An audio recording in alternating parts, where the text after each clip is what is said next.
ABBA podcast with me, John McDonald. I hope you've had a great summer break and you got to do lots of exciting things. So this first episode back is a follow-up to my conversation with Michael Bird, where we spoke about walking with God and same-sex attraction. If you haven't listened to that or watched the video on YouTube, please do that before you listen to this episode. It'll make much more sense to you then. But in this episode, what I want to do is I want to look at the scriptures, what the scriptures say. What is the scriptural evidence surrounding homosexuality? Before I was a believer, I had lots of same-sex attracted friends. I would party with them, I would go out drinking with them, I would go to clubs together, which to some people seemed strange because I was then and still am heterosexual. But they were my friends. And although I didn't share their sexuality, I enjoyed their company. But when I became a believer, it all began to change. As I immersed myself in that Christian culture, I began to change my perspective, change my thinking, and saw homosexuality as something filthy, unacceptable, sinful in the eyes of God. And as I've pondered this and I've wrestled with this over the years, I've understood that, at times Christianity seems to be focused just on getting it right, not doing it wrong, doing the right thing, being right, avoiding it. How do we determine what's right and wrong? Most people would say, well, the Bible tells us. But different people, different denominations, different cults, they all interpret the Bible differently. How do we determine who is right? Is this really how the Lord wants us to live? Is there another way to live? Paul says that we should follow the way of love, doesn't he, in 1 Corinthians 14, verse 1. And he says this in Romans chapter 13, verse 8 through verse 10. Let no debt remain outstanding, except the continuing debt to love one another. For he who loves his fellow man has fulfilled the law. The commandments: do not commit adultery, do not murder, do not steal, do not covet, and whatever commandment there may be are summed up in this one rule: love your neighbor as yourself. Love does no harm to its neighbor. Therefore, love is the fulfillment of the law. And I have to say, in my observations, Christendom has done a great deal of harm because we've lacked love in too many arenas. And one of the arenas where we've lacked love in consideration is the whole area of same-sex attraction. Christendom has condemned and vilified same-sex attracted individuals. Some sectors of Christianity have physically attacked people who differ or disagree in many issues. Lots of issues. Think about the whole carry on around abortion clinics. And often we've come across as hateful and vociferous, especially about people who are same-sex attracted. My observations are that when there's a conflict between what we think is right or the chance to be loving, very often we come down on the side of what is right and we don't follow the path of love. The Samaritan parable is reflective of that. Good religious people leave the man to bleed and die, while the one whom they revile and hate, he's the one who behaves more religiously than any of the priests.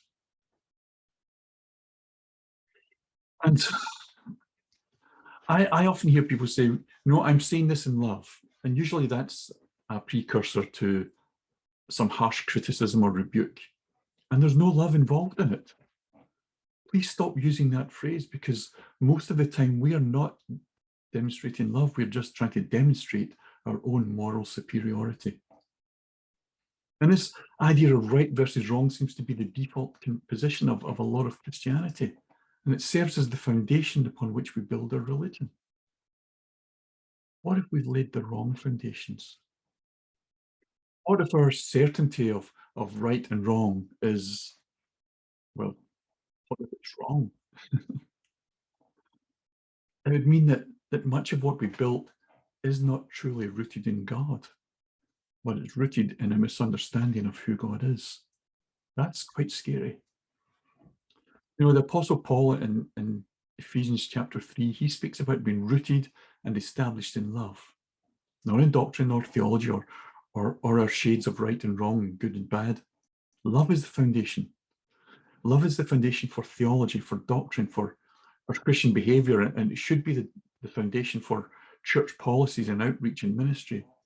And if what we are doing is not inspired by love, then we are not Christian, we're just religious. The quest for doctrine will not lead you into love, but I'm convinced love will lead you into not only correct doctrine, but correct practice. Love, having love, as Paul calls it in 1 Corinthians 13, will lead you in true Christian living.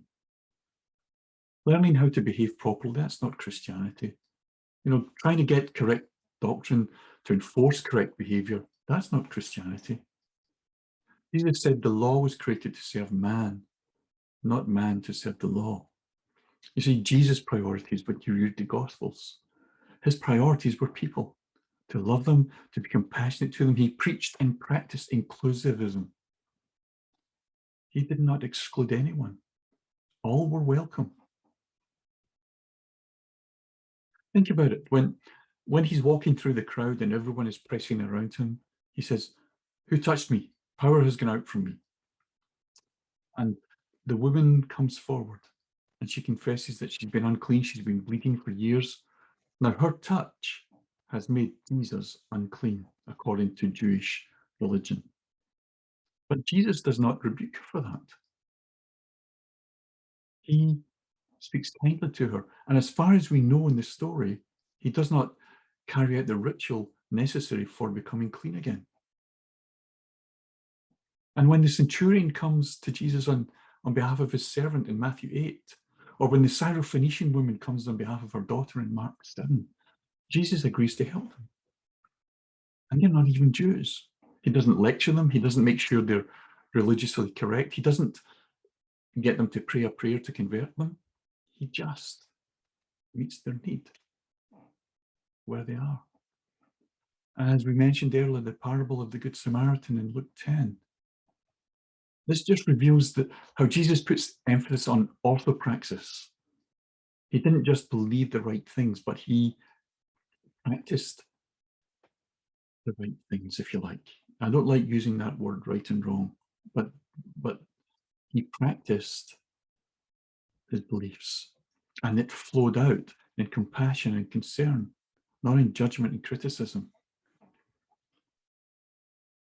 And his listeners in that parable had to admit the Samaritan's good actions, despite his identity as a foreigner and an unclean foreigner at that. His actions were superior to the belief-informed behavior of the religious ones who passed by. You know, the Samaritan, the Syrophoenician, the Romans, these were people despised by Jewish society, and Jesus is painting them in a good light.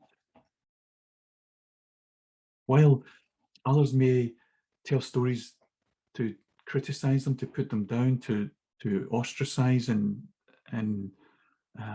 exclude, Jesus tells stories to bring them in and include the ones being excluded by religion. And this was the constant criticism of Jesus by the religious people. He kept doing the wrong thing. He would heal on the Sabbath. He tells the story of the prodigal father who does the wrong thing with his boys. He defends his disciples picking corn on the Sabbath. He journeys into Samaria and goes into a Samaritan village eventually. That's unclean. He eats and drinks with sinners is the accusation that's continually thrown at him. You see, the focus of religious people on being right in every area of life to the finest, minutest detail, blinding them to God's reality. Jesus is not critical or harsh towards those that the Jews consider sinners. He showers them with compassion. He lavishes them with grace and kindness. And in so doing so, he demonstrates the character and nature of God. to every human being, not just to the religious good people. And the emphasis we have on right and wrong and good and bad and black and white, it's a result of what we call the fall. It comes directly from the man and woman eating the fruit of the tree of the knowledge of good and evil. And when we focus on being right and doing right and avoiding what we think is wrong, then we will never be free from the curse of that tree. You know, prior to eating the fruit, those first humans lived in innocence. They walked intimately with God and with each other. The Bible records that they were naked and were not ashamed in Genesis chapter 2, verse 25. But after they ate, they changed. Their behavior changed. Their faculties were affected. Suddenly they were ashamed of being naked. They covered up, they hid in the bushes. And what they did was they made a judgment between right and wrong. They decided that now being naked is wrong and was an offense to God. But God had seen them naked for however long they had been walking in the garden with him. They judged that what they had done and what they looked like now was bad. And God's reaction would be bad to them. But why did they judge God like that? Because he'd never been like that to them before. And so they covered up and they hid. And yet God saw them that way every day. And he had called them in the very beginning very good. God's opinion of his children, his sons and his daughters, has not changed. He still looks at humanity and says, very good. It's us humans who judge each other as wicked or sinful or evil or not good or bad. God doesn't judge us that way. Forever after that incident in the garden, we've been locked in this struggle to identify what is right, what is wrong, what is good, what is bad. And we use these corrupted faculties of ours to determine right and wrong. And we use that determination to guide our living and behavior. And we use it to regulate other people's living and other people's behavior. That's what religion does. And that, I don't understand. How have we not figured out by now that this doesn't work? We're no different from the Pharisees that we criticize and laugh at. I mean, how did the man and woman live and behave before they ate the fruit? What was their guide? What were the boundaries from the beginning? You know, we're looking to put in place boundaries to keep people right. What were the man and woman's boundaries in the Garden of Eden? They were led by love. God is love.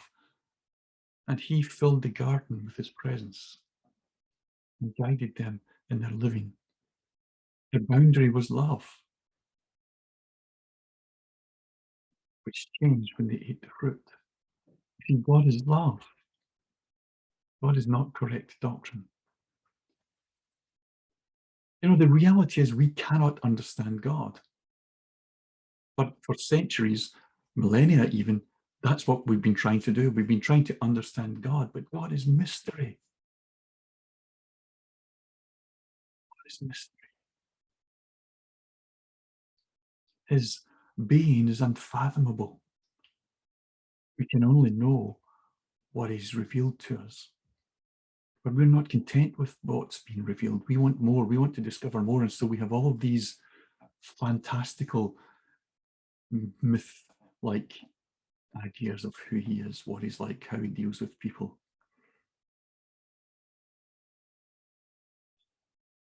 And he tells us, my ways are higher than your ways. My thoughts are higher than your thoughts. And that's spoken in the context of grace. So he's saying, my ways of grace are far higher than your ways and your understanding. Don't try to understand it, just allow yourself to be led by it. Paul says in 1 Corinthians 13, if I speak in the tongues of men and of angels, but have not love, I am only a resounding gong or a clanging cymbal. If I have the gift of prophecy and can fathom all mysteries and all knowledge, and if I have a faith that can move mountains but have not love, I am nothing. If I give all I possess to the poor and surrender my body to the flames but have not love, I gain nothing. What he's saying is, in other words, doing all of the right things according to our knowledge, according to our religious convictions, it's meaningless without love. Love comes first because God is love. And love will teach you how to live. Love will teach you how to care and how to be compassionate. And it will look different from the religion that you have immersed yourselves in up to date. That's what it's doing for me. It's taking me outside of the small pond of religion that I had immersed myself in to see how much bigger and greater God is than that small pond. And God is more concerned with our being led by love than he is about your doctrine, theology, or religious activity. What are we doing with love? Are we responding to love? You see, if we focus on doctrine and theology, then it's highly likely that love will be a distant third behind those things. When it comes to caring about people and treating them like Jesus treated them, love may not be our motivating factor. Our appeal will always be to what we think or what we have been taught is the right thing, rather than responding to what love is doing in a situation. You see, love will often contradict doctrine. Look at Jesus. Jesus was led by love, and it challenged the establishment, it challenged their doctrine, it challenged their beliefs, it challenged their understanding about God. And they killed him for it. And the question I keep asking myself, and I want to pose this question to you, those of you watching the video on YouTube, those of you listening to the podcast, will you allow yourself to be led by love or by knowledge? It's an important question. Don't neglect to sit with that for a while. I hope you have listened to my conversation with Michael Bird about his own journey and his wrestle with same-sex attraction, his attempts to get healed, if you like. And lots of people, including Christian believers, have struggled with their same-sex attraction. It's not that every person who's same-sex attracted throws himself into it with great abandon. Many don't. Many spend years and years and years without acting upon it because they're wrestling with, how can I be like this when I want to serve God? How can I be like this and follow God? And people have tried all kinds of things. They've been to different ministries. They've tried different prayers. They've had deliverance to try and become straight. And for the vast majority, it has not worked.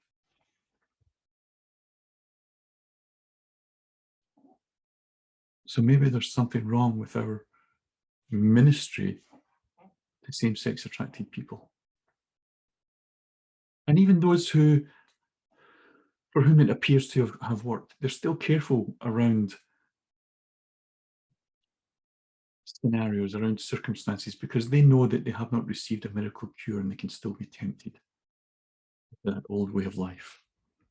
And yet, church continues to regard same-sex attracted people with suspicion, even with hate. And we've resisted their active participation in church life. I mean, I'm not talking about people who are flaunting their sexuality. I'm talking about people who love God. And the dreadful thing that we've done to Christians who are same-sex attracted, we've excluded them. We've made them feel unaccepted by church. We've made them feel as though they're, in fact, we have actually literally banned them from leadership and ministry of any kind. And we've come to many people and said, you're unwilling to change, you're choosing to be homosexual, you're disregarding God's word. And for most people, this is not true. Many same-sex attracted people have sought help to be changed, to become heterosexual, and it hasn't worked for them. And the problem we have is when we see issues, we consider homosexuality to be an issue. It's brokenness, it's sexual brokenness, it's emotional brokenness. And for some people, that may be true. That can be true, that they've sought refuge in same-sex company because of what has happened to their hearts and their souls. But for many, many people, that is not the case. And so we see this issue of, and we just assume everyone that's homosexual is broken and therefore they need to be fixed. We want to fix what's broken, what's wrong, what's sinful. And when people are not fixed, we get frustrated, we get angry. And instead of looking at and reflecting upon our part in that, we throw it back on the others and we accuse them of not trying hard enough. And we've done that with homosexual people. You're not willing to change, you're not trying hard enough to change. We're doing everything, we're praying for you, we're ministering to you. But God never asked you to fix anyone. And especially not fix anyone according to your understanding of what brokenness is, or your understanding of what is proper, or your understanding of what is Christian. He's only ever asked us to love one another. When it comes to people whose lives are different to ours, we're asked to love them, not to judge them.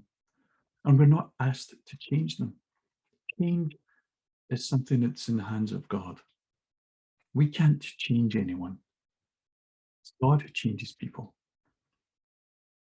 And this was the issue Jesus faced when he struggled with the Pharisees and the Sadducees. They judged people according to their rules and laws, and they tried to change them or exclude them according to those laws. And Jesus didn't, because he understood, and again, I want to reiterate this, changing people is God's job, not ours. Our job is to love people and point them to Christ. The rest is up to him. And we don't like living with that uncertainty, that risk, if you like. What if God doesn't change them? What if Christ doesn't do what we want him to do? Well, that's Jesus. That's God. That's their concern, not yours, not mine.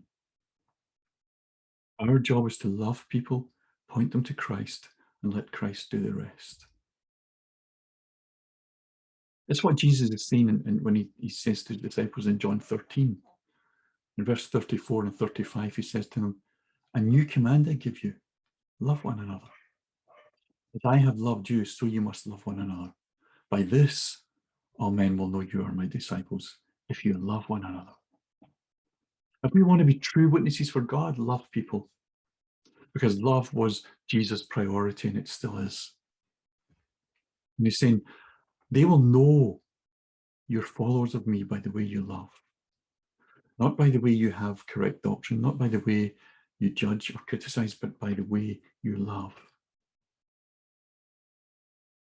You want people to see Jesus, to understand what it looks like to follow Jesus? Love. That's he said. If you're a person who wants to follow the commands of Jesus, then there you are. A new command I give you. Love one another. By this all men will know that you are my disciples, if you love one another.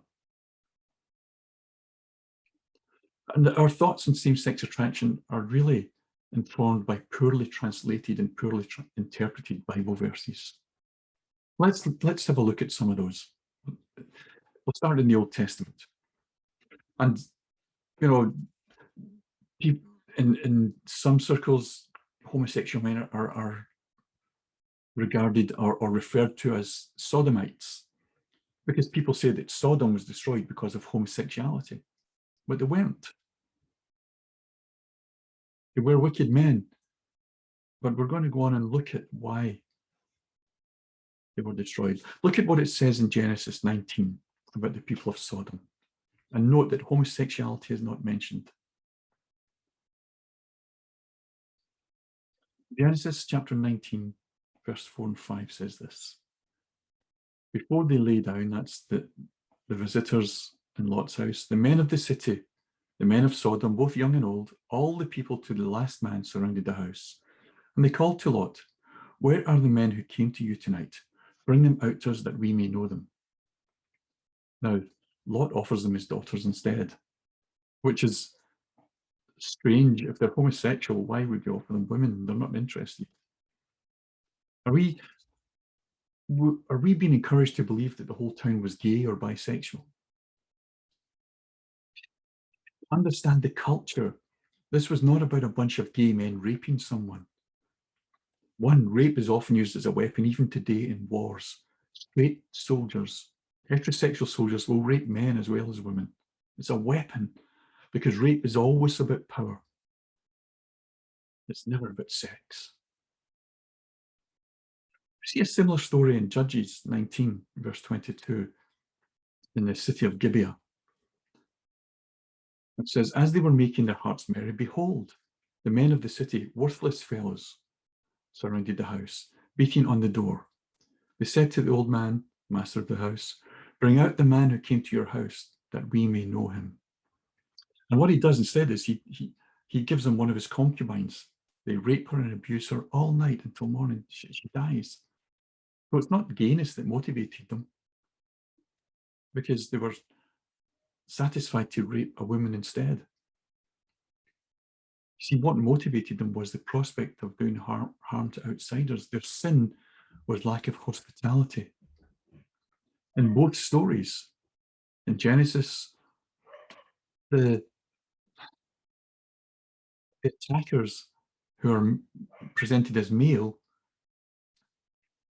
are offered women instead of the male guests, which does not make sense if the men are all homosexuals. And Ezekiel, when he speaks about Sodom, he does not mention homosexuality as Sodom's sin. He says this in Ezekiel 16, verse 49 and 50. Behold, this was the guilt of your sister Sodom. Behold, this was the guilt of your sister Sodom. She and her daughters had pride, excess of food, and prosperous ease, but did not aid the poor and needy.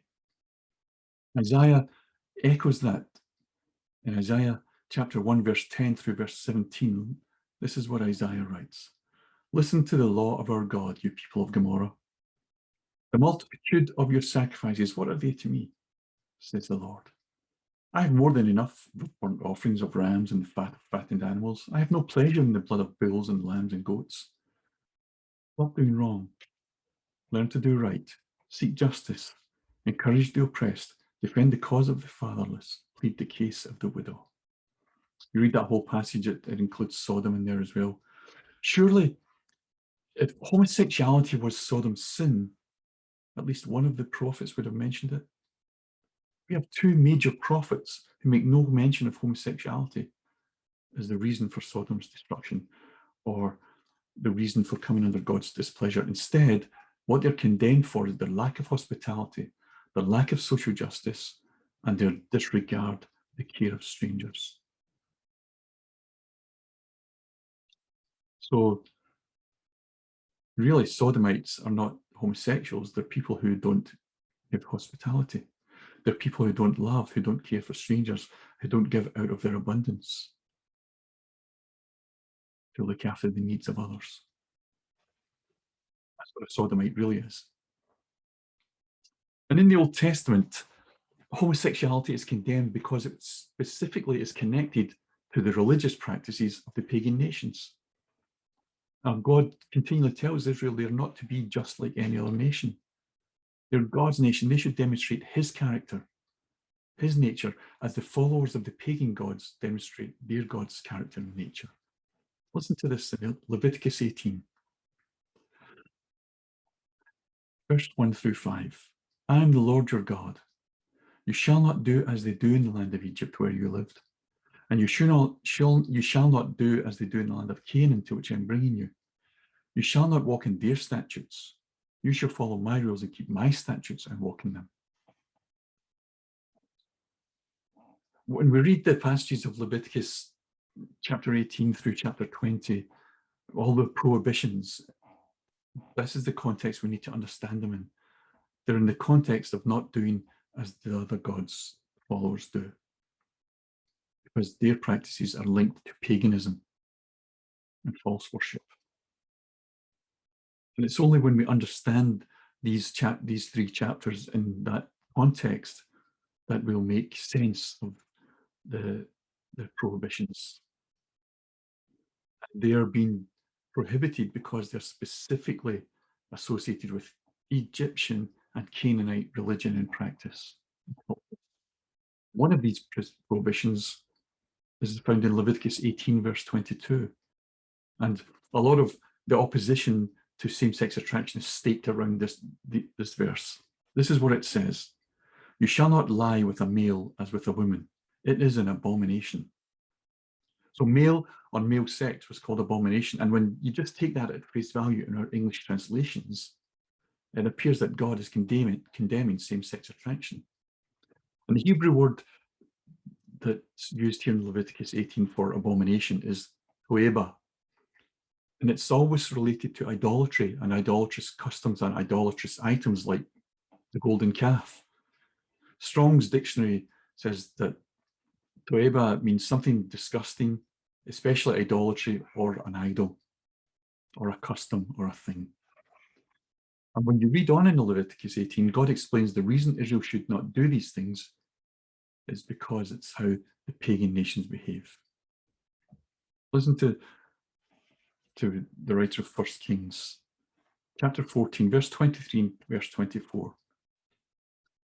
They set up for themselves high places, sacred stones and Asherah poles on every high hill and under every spreading tree. There were even male shrine prostitutes in the land.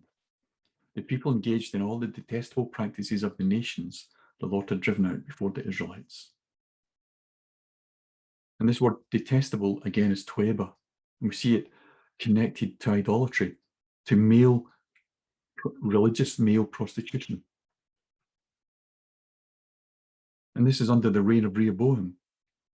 He's following the practices of the nations around him instead of the statutes of the Lord. You see, in the Canaanite temples of the different gods, there were homosexual guilds, kind of like, I guess, trade unions, if you want to put it that way. Both sects were prostituted. Men and women were both prostituted as part of ritual worship. Sometimes the sex was planned, sometimes there was just almost like a free-for-all orgy and it was considered worship. And it included heterosexual, homosexual acts. So when God is saying to the Israelites, do not lie with a man as with a woman, this is what he's referring to, these practices. In your worship, don't turn to the ways of the nations. Worship me the way I have shown you to worship me. You know, it's thought that the Egyptians, when they defeated enemies, when they won a victory, when they won a battle, they would humiliate their enemies by anal sexual assault. You see, because their god Seth or Set practiced homosexuality. The Egyptian tales tell of how Horus was raped by Set. Horus was Set's brother.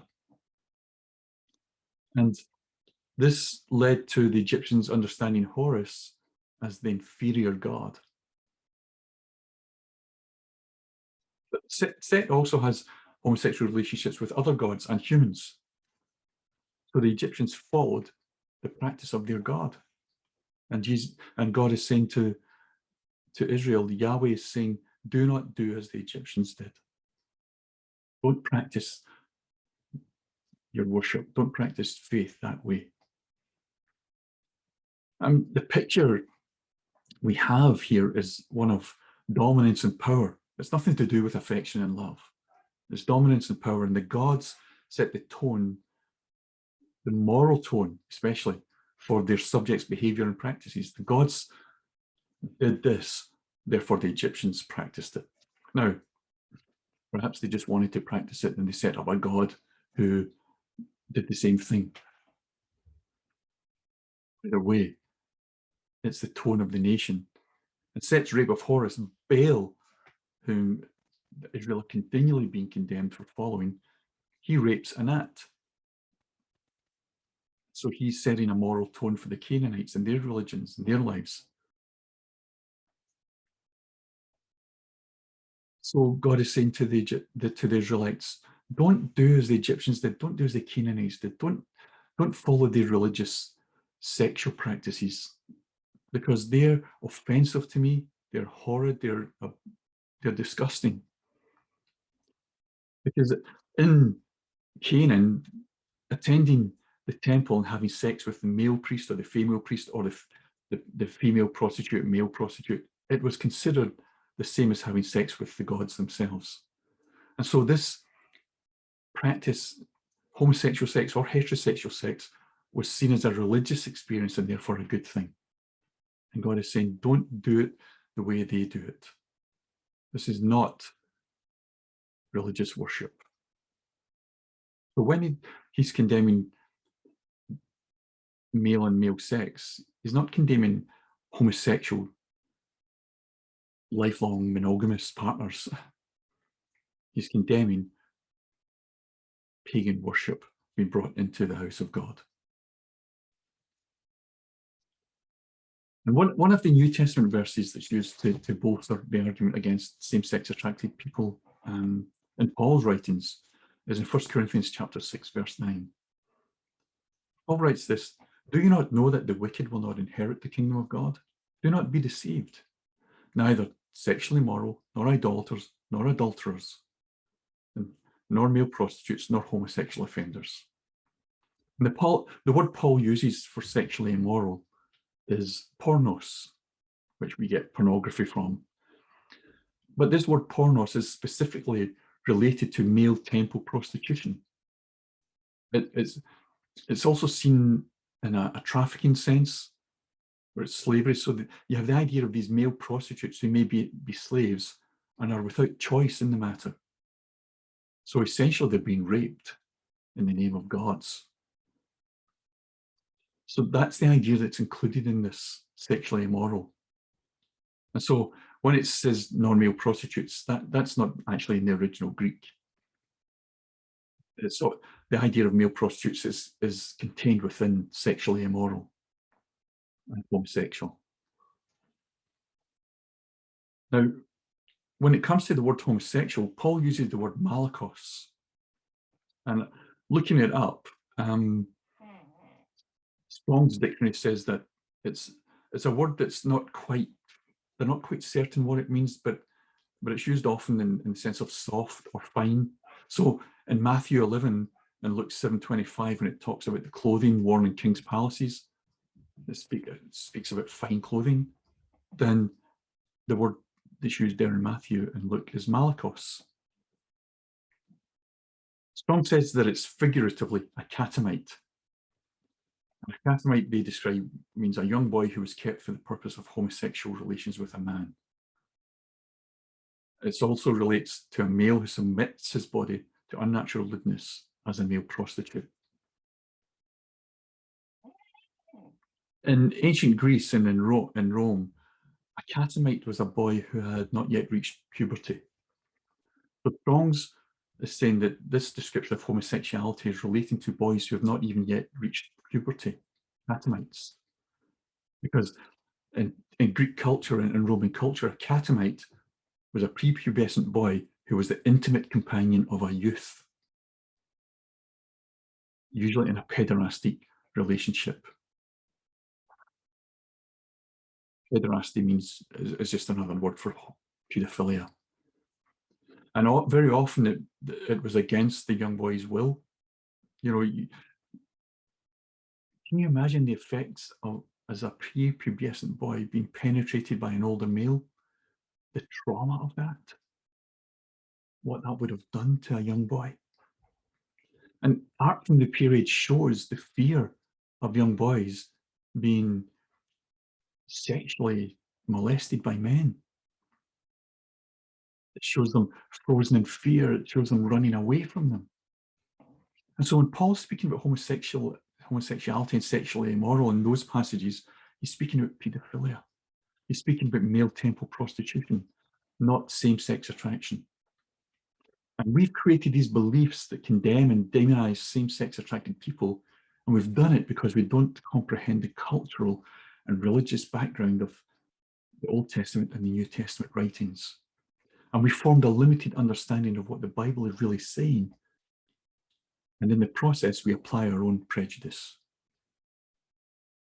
Listen, Robert Cole, who wrote The Chieftain Cup and a Minoan rite of passage, he wrote it in the Journal of Hellenistic Studies.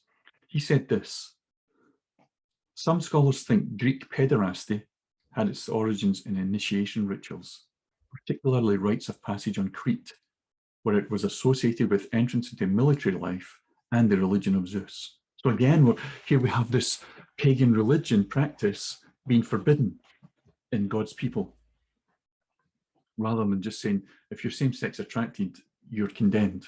That's not what Paul is saying. It's not what the writers of the Old Testament were saying. He's saying, listen, guys, these are the practices of the pagans, and they're disgusting in the sight of God. Don't worship that way. Don't go to temples where you're doing that kind of thing. That's not how you worship God. Interestingly, the Greeks were of the belief that homosexual behavior for young men should end when you become old enough to marry and produce offspring. Because you see, I will come to that later. And in Rome, blatant effeminacy, you know, we talk about being limp-wristed and all of that kind of thing. Well, that was considered effeminate, and in Rome it was unseemly. That was considered to be a Greek thing. Romans who practiced anal sex were seen as men and masculine, but the ones who submitted to it, they were seen as the effeminate ones, and they were despised for it, even though they normally had no choice in it, because homosexual behavior was only acceptable when you were the one doing the penetrating, and it was usually a slave or a male prostitute. Anal sex with a freeborn Roman was seen as a heinous crime, because they're freeborn. That's something that you only do with slaves and prostitutes. In 1 Timothy chapter 1 and verse 10, Paul uses the word porno again when he speaks about immoral behavior. And this time, when he speaks about homosexual, he uses the word arsenokoitis. And the Greek English lexicon describes this as a male who engages as a dominant entity in same-sex activity, also a pederast. So again, Paul is speaking about a man who is the dominant rapist, really. He's a rapist who is having anal sex with boys or male prostitutes.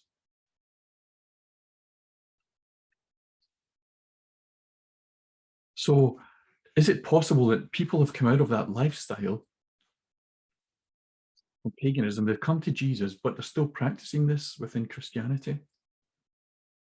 They're incorporating pagan rituals into Christian worship. And Paul's saying to them, don't be a man who sexually exploits children. That's not how you worship Yahweh. I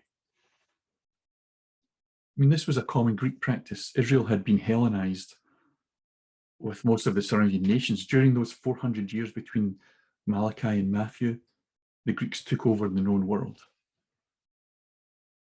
And it's important to understand that they brought their cultural practices and worships practices with them, one of which was male temple prostitution and pederasty, or having a Malachite, having a younger man who you practiced homosexual sex with, and who was perhaps unwilling. And Paul is saying you can't bring that into Christianity.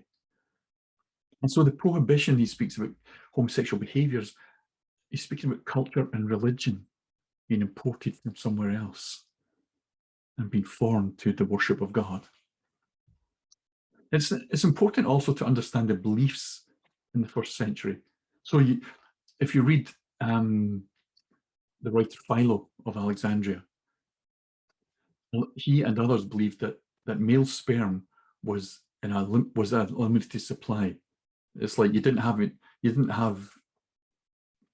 keep producing quantity after quantity. You had a limited amount, and once you'd used it all up, it was gone. And so therefore to ejaculate in sex with a man was actually hindering the perpetuation of the human race. And that was a crime against society.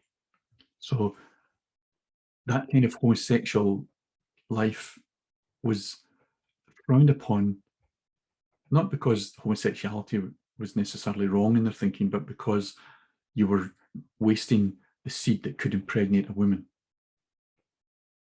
which says it doesn't say much about their concept of women as being breeding machines. Philo also wrote that being homosexual can make you effeminate, and therefore it would make you impotent. So anal sex with a man would make you impotent, and you couldn't sire children. You become a weakling in every area of life, and therefore this behaviour was a crime against society. Again, we're not talking about homosexuality in itself being wrong. That's not what he was saying. He was saying, listen, this can lead you to becoming impotent, and you won't be able to sire children, and therefore the Greek race will be weakened by it in every area of life. And the homosexual activity in Greek and Canaanite and Egyptian and other regions of the area was usually, sometimes only ever, carried out during worship sessions or religious parties. And the men would sleep indiscriminately with boys, girls, other men, women. It was all part of the culture. It was all part of the religious practice. And people were beginning to import it from paganism into Christianity. And Paul is writing to them to say, don't do this. This is not the way of Yahweh. Just as the prophets said to the Israelites in the Old Testament, this is not the way of Yahweh. Don't do as the pagan nations did. And we see a continuation of this struggle of continuing to copy the pagan nations, despite God warning us against it through the prophets, through Paul. And Paul uses the argument of sexual sin, whether it's same-sex or heterosexual sin, to reveal their hypocrisy. Because they're condemning people for different sins, and yet here they are, caught up in this pagan worship rituals that involve homosexual sin, homosexual sex, or heterosexual sex with prostitutes and unwilling partners. Are we guilty of this? Do we condemn people for certain sins as we perceive them, and yet we're guilty of so many other things ourselves? Are we condemning people for being same-sex attracted, but we ourselves are lacking in love and compassion and mercy? Are we lacking in Christ-likeness? Are we really looking at people trying to take the speck from their eye and leaving the plank in ours? These are serious questions we need to ask ourselves as believers, as a church. And it's difficult for most modern readers to translate what Paul's saying in this 21st century. Most same-sex attraction, most same-sex relationships today are not in the context of pederasty or licentious parties, although some of these occasions do happen. But the vast majority of homosexual men and women are not interested in children. And they're not interested in the picture we have of licentious S&M parties. I mean, heterosexual people have those kind of parties as well, so it's not something that's unique to same-sex attracted people. You see, in most of the cases, these ancient cultures in Egypt and Canaan and Greece, they only saw homosexuality as a crime, when it's perpetrated upon an equal or a superior. You see, the inferior person is always the submissive one, always the one who would be looked down upon by society or reviled by society. And usually they were not willing partners. There's a man, Robert Gagnon, he's the New Testament professor at Pittsburgh Theological Seminary in the USA. And he is of the absolute belief homosexuality is outright sin. No question about it. But he says this of Leviticus 18:22, and this is the one where it says you should not lie with a man as with a woman. He says this in page 130 of his book, The Bible and Homosexual Practice, Text and Hermeneutics. It's a bit of a mouthful, but so it's Robert Gagnon, page 130 in his book, The Bible and Homosexual Practice, Texts and Hermeneutics. And he says of this of Leviticus 18:22. I have no doubt that the circles out of which Leviticus 18:22 was produced had in view homosexual cult prostitution, at least partly. Homosexual cult prostitution appears to have been the primary form in which homosexual intercourse was practiced in Israel. And if that's true, this is the understanding that we need to have as a basis for how we interpret what Paul is saying in the New Testament. Because Paul's religious and educational background is Israel's cultural history. And these practices were common within the mystery cults and religions that people had been engaged in during the New Testament periods. And so in the context of condemning paganism, in the context of condemning idolatry, homosexual prostitution and paedophilia were regarded as idolatrous behavior, which should be forsaken because it prevented one from enjoying the benefits of God's kingdom. Not because they were sexually wrong, but because they were religiously wrong and constituted idolatry. You know that word that Timothy used in 1 Timothy, arsenokoitis, pederast? It's that when the Old Testament was translated into Greek, they translated Leviticus 18:22. You shall not lie with a male as with a woman. It is an abomination. Well, that word abomination, instead of to echo, it's translated arsenokoitis.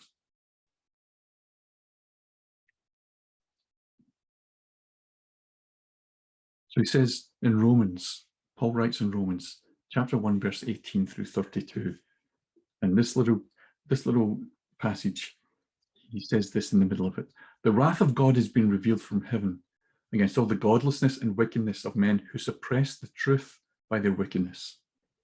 And in this passage of scripture, twice Paul says that God has given people over to unnatural lusts, but he's talking about it in the context of false worship. He's talking about it in the context of idolatry.